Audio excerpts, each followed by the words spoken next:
오늘 설교 제목을 복음이 복음되게 삽시다 이렇게 제목을 따릅시다. 복음이 복음되게 삽시다.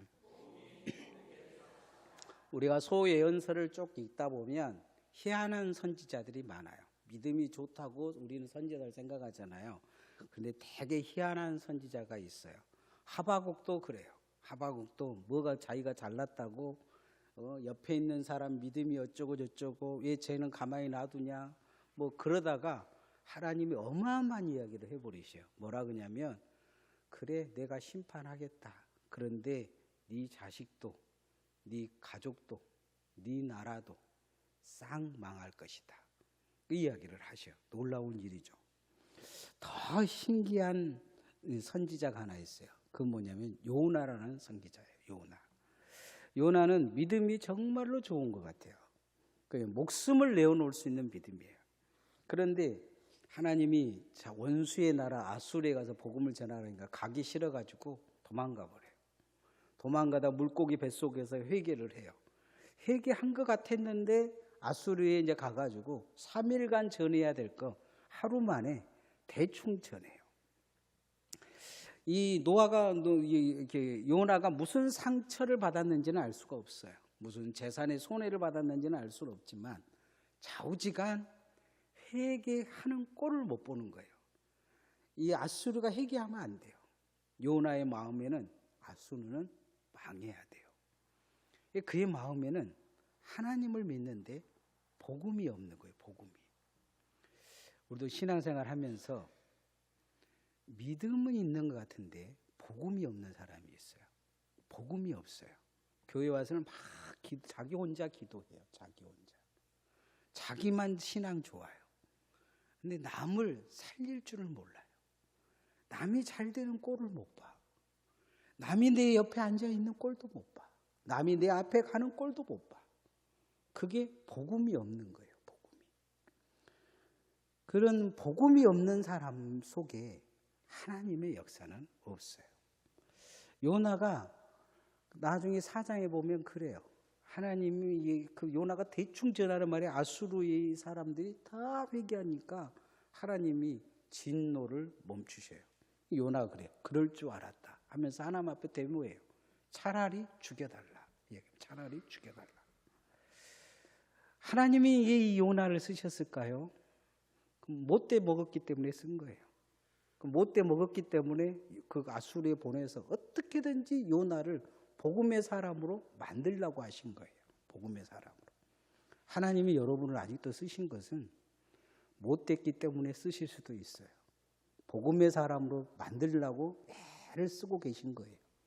그냥 딴 사람들 같으면 버려볼 건데 저 같으면 요나 안 써요. 저 같으면 버려버려요. 그런데 하나님은 그러지 않으셔요. 그래도 믿음이 있으니까 고쳐 써보려고 하나님이 애를 쓰신 거예요. 그런데 끝까지 안 고쳐져요. 이게 요나예요. 복음이 복음되지 못한 거죠. 가서 복음 전해라 그러는데 복음의 사람이 되는 가서 복음이 아니고 속으로 저주를 한 거예요. 너네들은 죽어버려라. 죽어 마땅하다. 뭐 이렇게 이야기를 하는 거예요. 복음이 절대로 그에게 전해지지 않는 거예요. 그렇게 복음이 자기에게 전해지지 않으면 복음대로 살 수가 없어요. 입으로는 복음 이야기하지만 속으로 기도는 저주가 나오는 거죠. 남을 저주하는 거예요. 복음이 아닌 거죠. 우리는 늘 내게 복음이 있는지를 뒤돌아봐야 돼요. 내가 진짜 복음을 전한 것인지 아니면 저주한 것인지. 오늘 성경은 그렇게 이야기하고 있어요. 회개가 안 되니까 복음이 없다는 거예요. 내가 진짜 회개하지 못한 거예요. 내가 이 복음이 없는 삶을 회개하지 못, 복음을 전하지 못한 삶을 회개하지 못한 거예요. 내가 저주하고 있다는 것에 대해서 인정하지 않아요. 회개가 안 된 거예요. 우리는 세상에 살면서 그렇게 살았어요. 그래서 사돈이 뭐 사면 배 아프다고요? 논 사면 배 아프다고요. 그 복음 되지 못한 거예요. 사돈에게 복음은 나도 복음이어야 되는데 사돈에게 복음은 나에게서는 진짜 저주예요. 배 아픈 거죠. 남 잘 되면 꼴을 못 봐요. 내가 잘 돼야 돼요. 그게 복음 되지 못한 거예요. 그런 마음이 회개가 안 되는 거예요. 내가 문제가 있다, 죄인이다. 안 되는 거죠. 요나가 물고기 뱃속에서 안 된 게 있어요. 뭐가 안 되냐? 입으로는 회개했는데 회개를 못한 거예요. 요나서 2장을 쭉 읽어보면 요나가 끊임없이 회개를 해요. 막 거기서 하나님을 찬양해요. 내가 잘못했습니다. 막 그래요. 사람들 앞에서 물고기 배가 막 풍랑이 나를 빠뜨리면 이 풍랑이 멈출 거라고 얘기해요. 그러나 그 사람은 복음의 사람이 아니었어요. 왜요? 가짜 회개를 하고 있기 때문이에요. 복음으로 회개해야 돼요. 그래서 복음이 안 되는 것을 계속 회개해야 돼요. 따라합시다. 회개의 삶을 삽시다. 신앙생활은 회개하면서 사는 거예요. 좀 잊어버릴 때가 많아. 교회 와서 남보다 좀 잘하면 사람들이 뒤에서 박수 쳐주면 좀 뭔가 된 것 같으면 기도가 좀 된 것 같으면 막 회개가 안 돼. 남 회개시키려고 손가락질 해도 자기가 회개가 안 되는 거. 어느 순간부터. 사울이 그랬어요. 사울은 성공의 길을 걸어가기 위해서 당시 최대의 석학 가말리엘 밑에서 공부를 했어요. 그 눈에는 딱 성공할 수 있는 길이 보인 거예요. 그건 뭐냐면 기독교인들을 잡아다가 죽이는 거예요. 교회를 깨트리는 거예요. 그래서 시드반 집사님을 죽일 때 앞장섰어요. 성공의 길이 보인 거죠. 그런데 하나님 예수님이 다메섹 도상에서 나타나셔서 사울에게 그래요. 사울아 사울아 어찌하여 나를 괴롭히느냐. 사울이 누구냐고 물어요. 네가 괴롭히는 예수라는 거예요. 자기가 그런 줄 몰랐어요. 거기서 사울은 회개하기 시작해요. 그리고 바울이 되어지는 걸 볼 수가 있어요. 그리고는 자기와 똑같은 사람들을 봐요. 그게 누구냐? 유대인들이에요. 회개가 안 되는 사람들, 복음이 없는 사람들, 이 사람들을 보는 거예요. 바울은 그게 너무 가슴이 아픈 거예요. 나도 그렇게 살았다. 그래서 그 사람들을 볼 때마다 바울은 뭐라고 하냐면 저 사람들을 망가뜨린 것은 나다. 그렇게 이야기해요. 왜냐하면 바울이 앞장서서 그 짓을 했거든요. 남 죽이고 남 끌어내리고 교회 망가뜨리고 그것이 믿음의 성공인 줄 알았어요. 2장 5절 말씀 한번 읽읍시다. 시작. 다만 내 고집과 회개하지 아니한 마음을 따라 진노의 날 곧 하나님의 의로우신 심판이 나타난 그날에 이 말 진노를 내가 쌓는도다. 바울이 그걸 보는 거예요.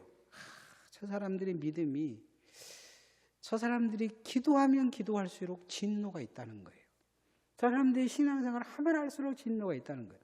자기 자신이 그랬거든요. 교회를 가던 시간이 지나면 교회 무너뜨리고 예수 못 믿게 하고 다 지옥으로 가게끔 그렇게 살았어요. 고집이 있었어요. 고집이. 그 고집대로 한 거예요. 그리고 회개하지 않는 거예요. 자기가 뭐 문제인지를 몰라요. 자기가 지금 하고 있는 것이 진노에 부르는 일이라는 걸 모르는 거예요. 그런데 하나님의 궁일이 그에게 임한 거예요. 다메섹 도상에서. 거기서 자기가 얼마나 큰 죄인지를 안 거예요. 내가 죄인이구나. 내게 복음이 없다는 거예요. 그래서 바울은 복음을 끊어내요. 복음적인 삶을 살라고 애를 써요. 복음의 사람으로 바뀌어요. 가는 곳마다 예수를 전해요. 전에는 돌을 집어던졌던 사람인데 돌을 맞아요. 그러면서 저항하지 않아요. 돌에 맞아 죽어서 시체에 버리는 쓰레기통에 갖다 버릴 정도로 3번이나 죽었는데도 바뀌었어요. 변화되어졌어요. 돌에 맞으면 맞을수록 화를 내기보다 바울은 회개하기 시작해요. 나도 그랬다는 거예요. 내가 그렇게 살았다는 거예요.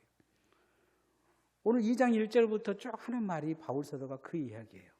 이 사람들은 자기가 그렇게 살면서도 모른다는 거예요. 자기가 어떻게 살고 왔다는 걸 인정하지 않는다는 거예요. 그래서 이 시대의 사람들은 복음을 전하면 자기들은 나는 잘 살고 있는데 이렇게 이야기해요. 나는 잘 믿고 있는데 네가 문제라는 거예요. 네가 문제. 근데 바울은 그 이야기 하고 싶어 하지 않아요. 네가 옳으냐 내가 옳으냐를 따르고보다는 복음이 있냐는 거예요. 복음대로 사냐는 거예요. 내가 복음을 전하는 사람이냐는 거예요. 내가 복음을 전하고 내게 복음이 있으면 하나님의 진노가 내게 없고, 내가 복음이 없으면 하나님의 진노가 내가 말하는 사람에게 내리는 것보다 더 심하게 나게 다가올 거라는 거예요. 복음이 있냐는 거죠. 복음이 있는 삶을 살기 위해 회개의 삶을 사시기를 소원합니다. 교회 오면 회개할 줄 알아야 돼요. 남의 죄를 들여다보기보다 내가 회개해야 돼요. 그 죄는 오늘 성경 1절에도 쭉 이하면 모든 사람은, 다른 사람이 지은 죄는 그 사람 속에 반드시 똑같이 있어요. 실행을 했냐 안 했냐의 차이예요. 그러죠. 어떨 때는 막 사람 죽여버리고 싶잖아요. 제가 요 근래 그 노예 일을 하면서 프로그램을 이렇게 AI를 해서 뭘 만들었어요. 근데 AI를 뭐 하고 계속 AI께 누가 또 고쳐달라고 그러고 누가 고쳐달라고 해서 조금 고치고 또 조금 고치니까 AI가 짜증을 내는 거예요. 그래가지고 고쳐달라는 건 고쳐주는데 나머지는 또 다 틀리게 만들어버려. 얼마나 열받아요. AI가 나한테 짜증내니까 왕 짜증 나더라고요. 근데 갑자기 마음속에 그 생각이 드는 거예요. 옆에서 일식 이것 고쳐라 저것 고쳐라 하신 사람이 미운 거예요. 갑자기 꼴보기도 싫고, 에이씨 이제 앞으로 이런 일 안 해, 때려치워보고 싶고. 그래서 덮고 그냥 차가 갖고 나갔어요. 나가면서 한전 생각한 것이 뭐냐, 진짜 AI가 나한테 짜증내는데 내가 진짜 왕 짜증이 나가지고, 기계가 나한테 짜증내도 못 참는데 만약에 사람이 나한테 짜증냈으면 어쩌겠어요? 죽여버리고 싶었는지 몰라요. 기계니까 못 죽이니까 내가 지금 참고 있는 것이지. 중요한 것은 우리 안에 다 있다는 거예요. 그래서 늘 주님 앞에 오면 마음을 이렇게 들여다보고 회개가 돼야 돼요. 그래서 늘 나를 무슨 사람으로 바꿔야 되냐? 복음의 사람으로 바꿀 수 있기를 소원합니다. 복음의 사람으로 바꿔야 돼요. 그러나 나를 만나는 사람이 살아요. 나를 만나는 사람이 기도를 해요. 말씀이 그에게 들어가요. 복음의 사람으로.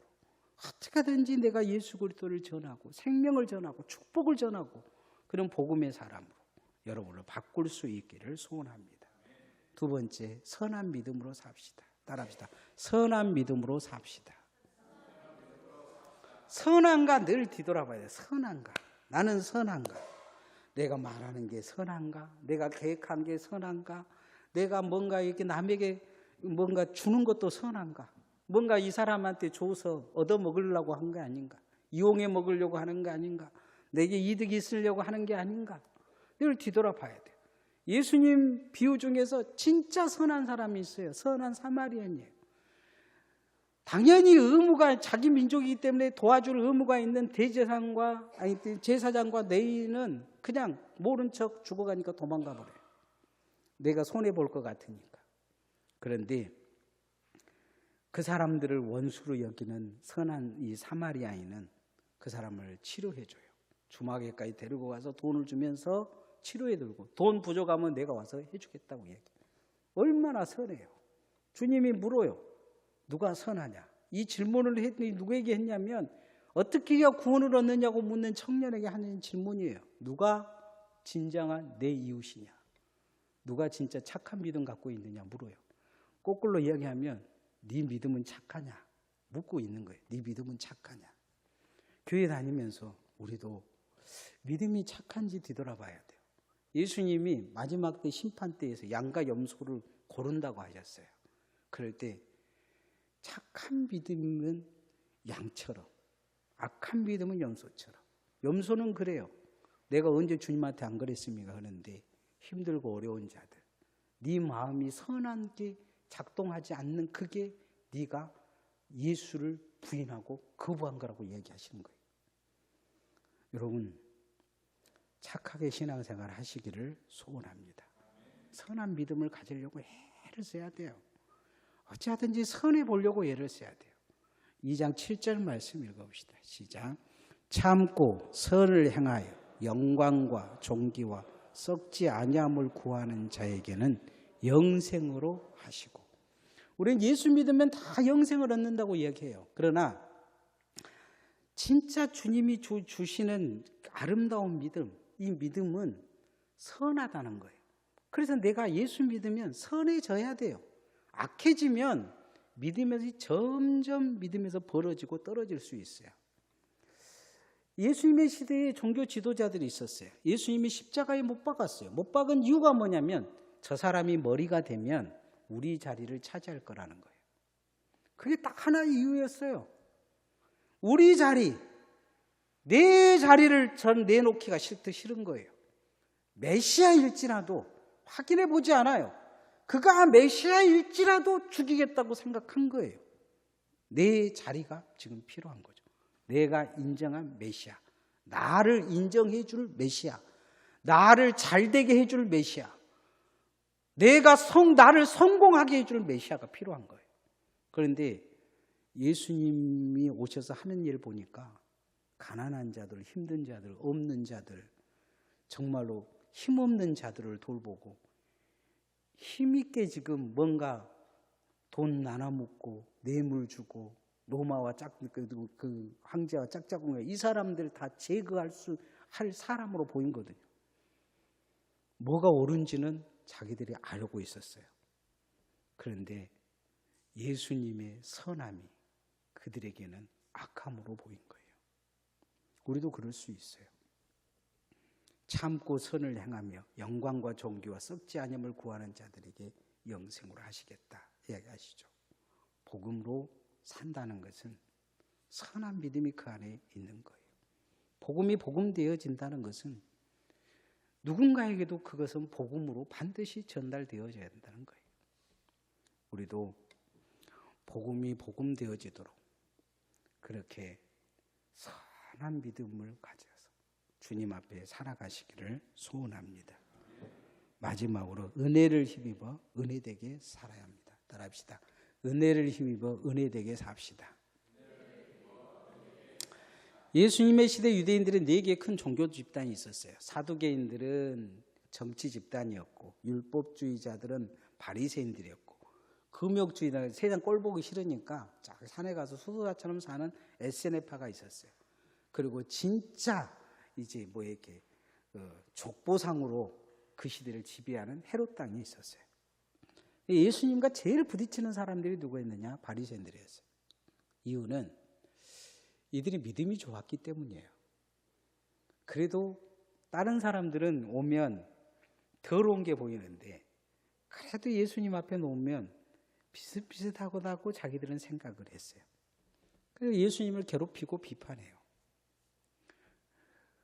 늘 이들의 믿음은 어떤 거였냐면 뻥튀기 하려는 믿음이었어요.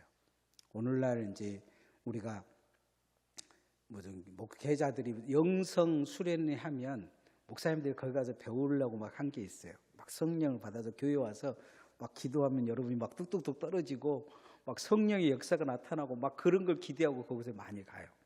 그런데 그곳에 가보면 가르치는 사람들은 그게 아니에요. 그 사람이 회개하고 세상 때를 완전히 벗겨서 진짜 예수 사람으로 만들려고 해요.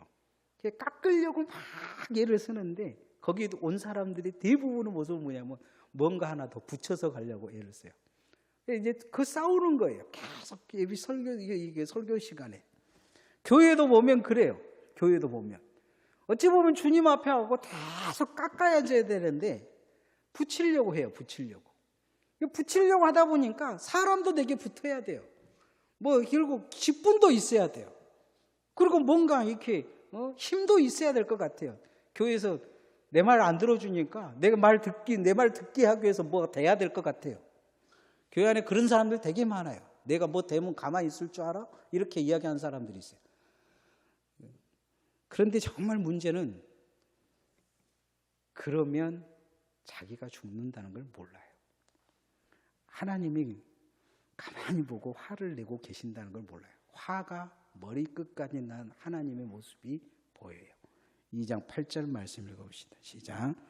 오직 당을 지어 진리를 따르지 아니하며 불의를 따르는 자에게는 진노와 분노로 하시리라. 하나님의 화나는 모습이 안 보이는 거죠. 로마서 2장 2절에 보면 이런 일을 행하는 자에게 하나님의 심판이 진리대로 되는 줄을 우리가 아노라 이야기를 합니다. 정말 중요한 게 있어요. 우리가 신앙생활 하면서 정말 중요한 거. 그건 뭐냐면 하나님 앞에 은혜를 우리가 받았잖아요. 그럼 은혜대로 신앙생활 하는 거예요. 옆 사람들한테 합시다. 은혜대로 신앙생활 합시다. 네. 은혜대로 한다는 것은 주신 만큼 산다는 거예요. 뭐 하나님의 은혜는 내가 구해서 주는 것도 있지만 하나님이 거저 주시는 거예요. 밀묻도 주셔요. 은혜대로 신앙생활을 해야 돼요. 은혜대로. 기도도 은혜대로 해야 되고 신앙생활을 은혜대로 해야 돼요.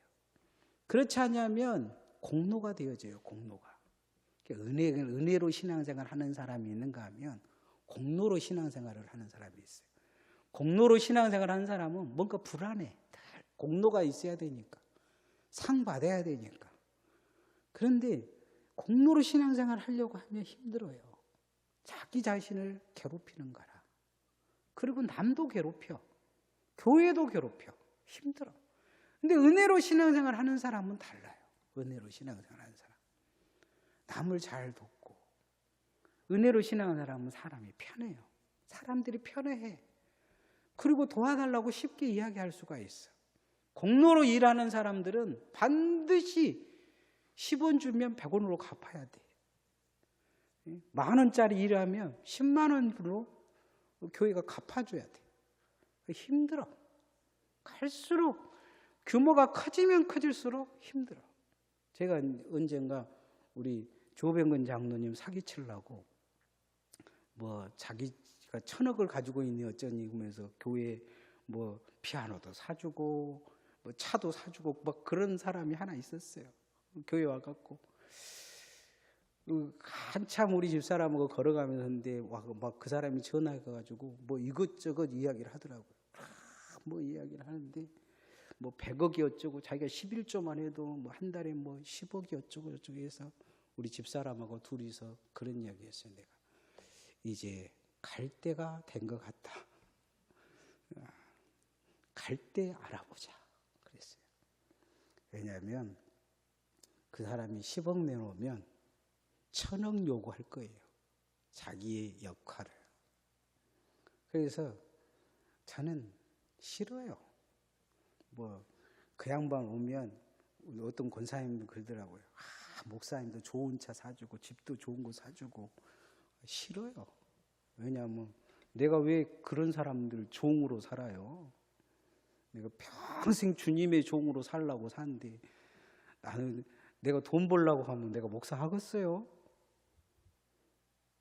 그런데 중요한 것은 우리가 어찌 하든지 은혜대로 사는 거예요. 주는 만큼 먹고 살고 그리고 신앙생활도 하나님이 딱 거기까지 하면 거기까지 은혜 받고 사는 거예요.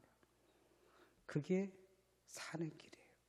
그게 복음으로 사는 거예요. 바울 사도 될 수 있었던 것은 바나바가 그에게 복음대로 그를 이끌어줬기 때문이에요. 우리도 정말 중요한 것은 은혜를 붙드시기를 소원합니다. 여러분이 가지고 있는 거 다 쏟아버리고 하나님의 은혜를 구하십시오. 그러면 주님이 은혜로 여러분을 붙들어주고 세워줄 줄 믿습니다. 오늘 설교 제목을 복음되게 삽시다 이렇게 정해봤어요.